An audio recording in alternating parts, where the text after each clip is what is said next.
Bro ನಿಮ್ಮ ಹೆಸರು? ಧನಂಜಯ್ ಅಂತ. ತಂದೆ ಏನು ಕೆಲಸ ಮಾಡ್ತಾರೆ? ತಂದೆ ಡೈರಿ ಕೆಲಸ ಮಾಡ್ತಿದ್ರು, ಈಗಿಲ್ಲ. ತಂದೆ ಎಕ್ಸ್ಪೈರ್ ಆಗಿ ಯಾವ ವಯಸ್ಸಲ್ಲಿದ್ದಾಗ ಎಕ್ಸ್ಪೈರ್ ಆದರು ಬ್ರೋ? 2 years back. ಹೆಂಗಿದೆ ಬ್ರೋ ಈಗ ಲೈಫು ಅವ್ರು ಹೋದ್ಮೇಲೆ? ಮಾಮೂಲಿ. ಆಗ ನಮ್ಮ ಅಪ್ಪ ನೋಡ್ಕೊತಿರೋ ರೀತಿ ಈಗಿಲ್ಲ ಅಂದ್ರೂ ನಾವು ಕಷ್ಟಗಳೇನೋ ಅರ್ತ್ಕೊಂಡಿದ್ದೀನಿ. ಚೆನ್ನಾಗಿ ಓದಬೇಕು, ನಮ್ಮ ಕಾಲ ಮೇಲೆ ನಾವು ನಿಂತ್ಕೋಬೇಕು ಅಂತ ನಾನು ಜಾಸ್ತಿ ಟ್ರೈ ಮಾಡ್ತೀನಿ ಬ್ರೋ. ತಾಯಿ ಅನ್ನೋದು ಎಷ್ಟು ಇಂಪಾರ್ಟೆಂಟು? ತಾಯಿ ಅನ್ನೋದು ಎಷ್ಟು ಇಂಪಾರ್ಟೆಂಟ್ ಅಂದರೆ ಎಲ್ರಿಗೂ ಇಂಪಾರ್ಟೆಂಟು. ಅಂದರೆ ಈಗ ಅಪ್ಪ ಇಲ್ದಂತೆ ಜೀವ ಮಾಡೋಕ್ಕಾಗಲ್ವೋ, ತಾಯಿ ಇಲ್ದಂತೆ ಹಂಗೂ ಮಾಡೋಕ್ಕಾಗಲ್ಲ.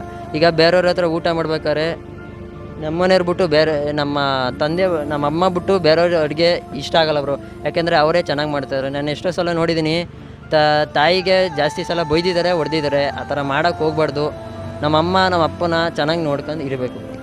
ತಂದೆ ಅನ್ನೋದು ಒಬ್ಬ ಹುಡುಗನಿಗೆ ತಂದೆ ಅನ್ನೋದು ಎಷ್ಟು ಇಂಪಾರ್ಟೆಂಟು ಬ್ರೋ? ತಂದೆ ಇದ್ದಾಗ ನೀವು ಚೆನ್ನಾಗಿ ಓಡಾಡ್ತಾ ನಿಮ್ಮಪ್ಪ ಚೆನ್ನಾಗಿ ಕರ್ಕೊಯ್ತಾರೆ, ಜೊತೆ ಕರ್ಕೋಗ್ತಾರೆ, ತಿರುಗಾಡಿಸ್ತಾರೆ, ಚೆನ್ನಾಗಿ ಇದು ಮಾಡಿಸ್ತಾ ಇರ್ತಾರೆ. ಆದರೆ ಹಿಡ್ದೋರೋ ಟೈಮಲ್ಲಿ ಅವ್ರ ಫೀಲಿಂಗ್ ಆಗ ಗೊತ್ತಾಯ್ತದೆ ಬ್ರೋ. ಈಗ ಇದ್ದಾಗ ಅವ್ರ ಹತ್ರ ದುಡ್ಡು ಇಸ್ಕೊಳ್ಳೋದು, ಖರ್ಚು ಮಾಡೋದಲ್ಲ ಬ್ರೋ. ಈಗ ಇಲ್ಲದೇ ಇದ್ದಾಗ ದುಡ್ಡೇ ಸಿಗಲ್ಲ ಬ್ರೋ ಖರ್ಚು ಮಾಡೋಕ್ಕೆ. ಆ ಥರ ಕಷ್ಟ ಬಂದ್ಬಿಟ್ಟಿರ್ತದೆ ಬ್ರೋ. ಅಣ್ಣ ಅನ್ನೋದು ಎಷ್ಟು ಇಂಪಾರ್ಟೆಂಟು ಬ್ರೋ? ನನ್ನ ಬ್ರದರ್ ಬ್ರೋ. ಜಗಳ ಆದರೂ ಬ್ರದರೇ, ಖುಷಿ ಇದ್ದರೂ ಬ್ರದರೇ ಬ್ರೋ. ಯಾವ ಥರ ನಿಮಗೆ ಸಾಥ್ ಕೊಡ್ತಿದ್ದಾರೆ ಅವರು?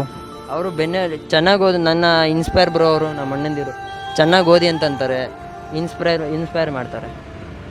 ತಂದೆ ತಾಯಿ ಅಂದರೆ ಜನ್ಮ ಕೊಡ್ತಾರೆ, ಸಾಕ್ತಾರೆ, ಅವ್ನು ಓದಿ ಕಾಲ ಮೇಲೆ ನಿಂತ್ಕೊಳ್ಳಿ, ಅವರ ಸರ್ವಸ್ವನೇ ಅವ್ರ ಮಕ್ಕಳಿಗೆ ಅಂತ ಮುಡಿಪಾಗಿ ಇಟ್ಬಿಡ್ತಾರೆ. ಆದರೆ ಆ ಮಗ ಚೆನ್ನಾಗಿ ಓದಿ ಕೆಲಸ ತಗೊಂಡವನು ಮುಂದೆ ಅವ್ರಿಗೆ ಆಶ್ರಯ ಆಗಲ್ಲ, ಏನೋ ಒಂದು ವಿಚಾರಕ್ಕೆ ತಗೋಗಿ ಅನಾಥಾಶ್ರಮಕ್ಕೆ ಸೇರಿಸ್ಬಿಡ್ತಾರೆ.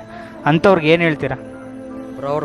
ಅವರು ಏನಿದ್ರು ಬ್ರೋ, ಅವ್ರ ಕಷ್ಟ ಎಷ್ಟೈತೆ, ಅವ್ರ ಸುಖ ಎಷ್ಟೈತೆ ಅಷ್ಟು ತೀರ್ಸ್ಕೊಳ್ಳೋಕ್ಕೆ ಅವ್ರು ಯೂಸ್ ಮಾಡ್ಕೊಂಡಿರ್ತಾರೆ ಅನಿಸುತ್ತೆ ಬ್ರೋ. ಈಗ ಹೆಂಡತಿ ಬಂದಾಗ ಅವ್ರು ದೂರ ಮಾಡೋಂಗಲ್ಲ ಬ್ರೋ. ಹೆಂಡತಿ ಬಂದಾಗ ಅವ್ರನ್ನ ಚೆನ್ನಾಗಿ ನೋಡ್ಕೋಬೇಕು.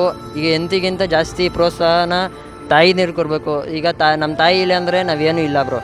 ಅದಕ್ಕೆ ಇಷ್ಟು ಹೇಳೋದಕ್ಕೆ ಇಷ್ಟಪಡ್ತೀನಿ. ಅಂದರೆ ಅಂಥವ್ರಿಗೆ ಒಂದು ಲೈನಲ್ಲಿ ಹೇಳೋದಾದರೆ ಏನು ಹೇಳ್ತೀರಾ ಅವ್ರಿಗೆ?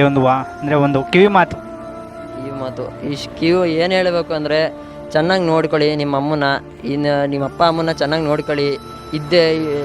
ಇಲ್ದೇದವ್ರಿಗೆ ಗೊತ್ತು ಆ ಕಷ್ಟ ಏನು ಅಂತ, ಇಲ್ದೇದವ್ರಿಗೆ ಗೊತ್ತು ಬ್ರೋ. ಅದಕ್ಕೆ ಚೆನ್ನಾಗಿ ನೋಡ್ಕೊಳ್ಳಿ ನಿಮ್ಮ ಅಪ್ಪ ಅಮ್ಮನ ಚೆನ್ನಾಗಿ ನೋಡ್ಕೊಳ್ಳಿ ಅಂತ ಹೇಳ್ತೀನಿ ಬ್ರೋ. Thank you. ಸಾರಿ ಬೇಜಾರು ಮಾಡ್ಕೋಬೇಕು, ಏನಿಲ್ಲ ಕೇಳಿದ್ಕೆ.